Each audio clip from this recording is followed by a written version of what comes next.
ہانیہ ہے۔ میری عمر 22 سال ہے۔ میری شادی کو ابھی ایک ہی ہفتہ ہوا تھا کہ میری بہن سونیا ہمارے گھر رہنے آئی۔ ایک دن میں نے اپنے شوہر کے ساتھ مذاق کرنے کا سوچا۔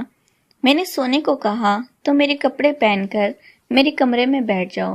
اس نے ایسے ہی کیا، کپڑے بدل کر میرے کمرے میں جا کر بیٹھ گئی۔ جب میرے شوہر آئے تو وہ سیدھا اپنے کمرے میں چلے گئے۔ تھوڑی دیر بعد مجھے کمرے سے عجیب عجیب آوازیں آنے لگیں۔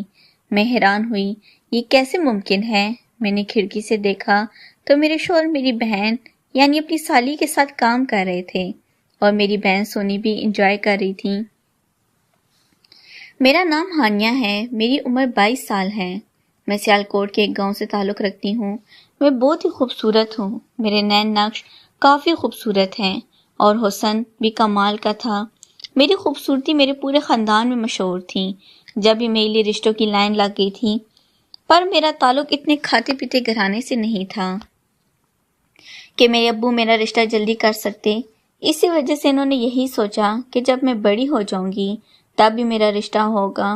لیکن جیسے جیسے میں بڑی ہوتی گئی تو میری شرارتوں کے ساتھ ساتھ میرا حسن بھی بڑھتا جا رہا تھا اور میں اپنی عمر سے بڑی لگنے لگی تھی۔ میرے ابو نے امی کے کہنے پر میرا رشتہ کر دیا تھا۔ میری ایک بہن بھی تھی۔ ہم 2 بہنیں ایک دوسرے کا سہارا تھیں۔ میں اس کا بہت خیال رکھتی تھی اور اس کا ہر کام میں ساتھ دیتی تھی۔ وہ مجھ سے 1 سال چھوٹی تھی۔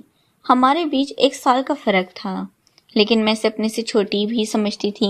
جو کوئی بھی ہم دونوں کو دیکھتا تو وہ یہی کہتا تھا کہ ہم دونوں جڑواں ہیں۔ کسی کو پتہ نہیں چلتا تھا کہ وہ مجھ سے چھوٹی ہے، کیونکہ وہ جسامت میں بالکل میرے جیسے تھی۔ میرا رشتہ ہو گیا تھا، لیکن سونیا کا رشتہ بھی تلاش کر رہے تھے، پر وہ میرے رشتے سے کافی خوش تھی اور مجھے بہت چھیڑتی رہتی تھی کہ شادی کے بعد میرے بہت مزے ہوں گے۔ ہم اس طرح کا مذاق بھی ایک دوسرے کے ساتھ کر لیا کرتے تھے۔ میری شادی کو بھی وقت تھا جب سونیا بہت جلدی اپنے بہنوئی سے بات کرے، لیکن ہمارے گھر میں ایسا رواج نہیں تھا، اس لیے میں نے اسے منع کر دیا تھا کہ وہ زبردستی میرا موبائل لے گئی اور میرے ہونے والے شوہر سے بات کرنے لگی تھی۔ میرے ہونے والے شوہر کو بالکل سمجھ نہ آیا کہ وہ میں نہیں ہوں بلکہ میری بہن ہے۔ انہیں یہی لگا کہ وہ جس سے بات کر رہے ہیں وہ میں ہی ہوں۔ اس طرح میری بہن بھی انجوائے کرتی رہی تھی اور مجھے تنگ بھی کرتی تھی کہ میرے ہونے والے شوہر کو میری پہچان نہیں ہے۔ میں اس کی بات کو مذاق میں ٹال دیتی اور برا نہیں مناتی تھی، کیونکہ وہ بچی تھی اور مجھ سے بھی شرارتی تھی۔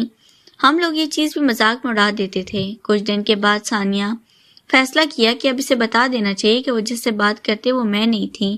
میں نے اس بات سے منع کر دیا تھا کہ یہ نہ ہو کہ وہ ناراض ہو جائیں اور اسے یہ سب پسند نہ آئے۔ اس نے میری بات مان لی تھی، لیکن اب میرے ہونے والے شوہر سے بات کرنا بند کر دی تھی، پر انہیں عادت ہو گئی تھی۔ اسی وجہ سے ان کی بار بار کال آتی تھی۔ میں شرم کے مارے کال ہی نہیں اٹھاتی تھی اور ثانیہ کو کہتی وہ پھر میری جگہ بات کرتی۔ یہ سلسلہ ایسے ہی چلتا رہا تھا۔ جب شادی کے دن قریب آ گئے تھے، ثانیہ نے سوچا کہ مجھے شادی کے بعد مشکل ہو جائے گی اور اگر بعد میں یہ سچ میرے شوہر کو پتہ چلا تو مسئلہ بن سکتا ہے، اس لیے اس نے بتانے کا فیصلہ کیا۔ میں بھی اس کی بات پر راضی تھی۔ وہ اسے بتانے چلی گئی تھی اور آ کر اس نے مجھ سے کہا کہ بھائی کو بالکل بھی مسئلہ نہیں ہوا، بلکہ انہیں یہ شرارت کافی اچھی لگی ہے۔ میں نے سکھ کا سانس لیا تھا کہ اب شادی صحیح سے ہو جائے گی۔ کچھ دن کے بعد میری شادی ہو گئی تھی اور میں اپنے سسرال چلی گئی تھی۔ میری بہن میری شادی پر بہت روئی تھی۔ ہم دونوں ہی اتنی گہری دوستی تھی کہ وہ میرے بغیر بالکل بھی نہیں رہ سکتی تھی۔ اسی وجہ سے وہ چپ نہیں کر رہی تھی۔ میں نے اسے کہہ دیا تھا کہ میرے سسرال کو اپنا گھر ہی سمجھے اور جب بھی اس کا دل کرے تو وہ میرے پاس آ سکتی ہیں۔ اس بات پر وہ چپ ہوئی تھی۔ ہماری شادی کافی اچھی چل رہی تھی۔ میرے شوہر میرا بہت خیال رکھتے تھے اور بہت ہی اچھے اخلاق کے مالک تھے۔ وہ بھی اس بات سے راضی ہو گئے تھے کہ میری بہن میرے پاس جب چاہے آ سکتی ہے۔ اس چیز کو میں نے اپنا انعام سمجھا تھا اور ان کا کافی شکریہ ادا کیا تھا۔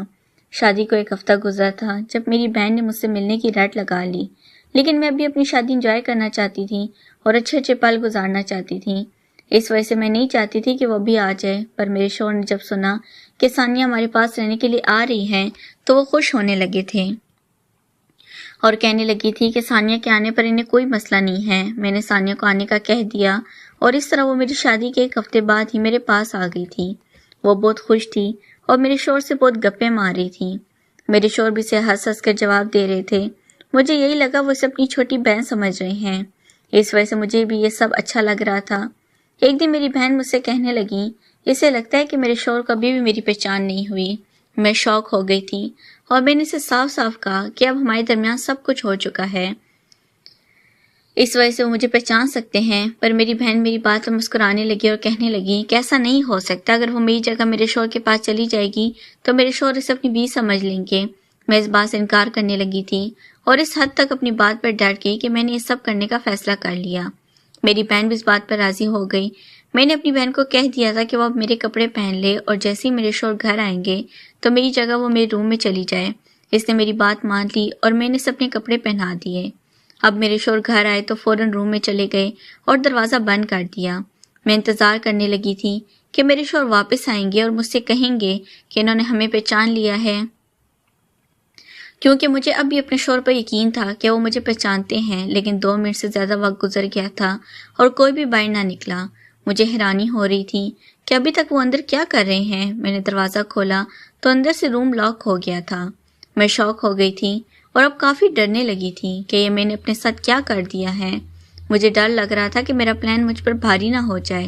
میں نے ہلکا سا دروازہ بجایا لیکن اندر سے عجیب آوازیں آنے لگیں۔ میری بہن عجیب آوازیں نکال رہی تھی۔ مجھے کافی تجسس ہو رہا تھا کہ نہ جانے اندر کیا چل رہا ہے۔ میں نے کھڑکی کی طرف بھاگ کر سوراخ سے دیکھا تو اندر کا منظر دیکھ کر میں شوق ہو گئی تھی، کیونکہ اندر میری بہن میری جگہ پر تھی اور میرے شوہر اس کا کام کر رہے تھے۔ میری بہن کافی انجوائے کر رہی تھی۔ مجھے اندازہ ہو گیا تھا کہ میرے شوہر کو میری پہچان نہیں ہے، اس لیے انہوں نے اپنی بیوی سمجھ کر اپنی سالی کے ساتھ وہ سب کر لیا ہے۔ پر میری بہن کو سب کچھ معلوم تھا، لیکن وہ یہ سب کیوں کر رہے تھے مجھے شوق لگا تھا، پر اب کچھ نہیں ہو سکتا تھا۔ میں یہ بات اپنے شوہر کو بھی نہیں بتا سکتی تھی، اسی وجہ سے میں چپ چاپ وہاں سے چلی گئی تھی۔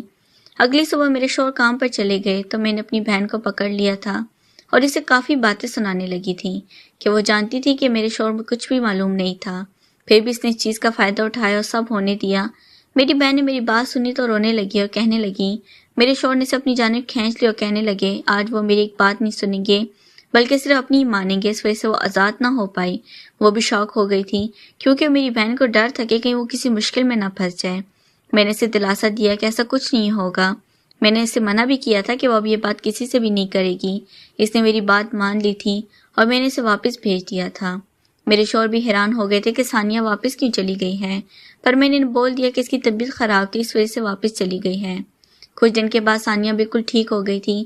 اس نے یہ بات کسی سے بھی نہیں کی تھی اور کچھ دن کے بعد اس کا بھی رشتہ پکا ہو گیا تھا، لیکن اسے اس بات کا ڈر تھا کہ اس کے ہونے والے شوہر کو پتہ نہ چل جائے کہ وہ پہلے یہ سب کر چکی ہے۔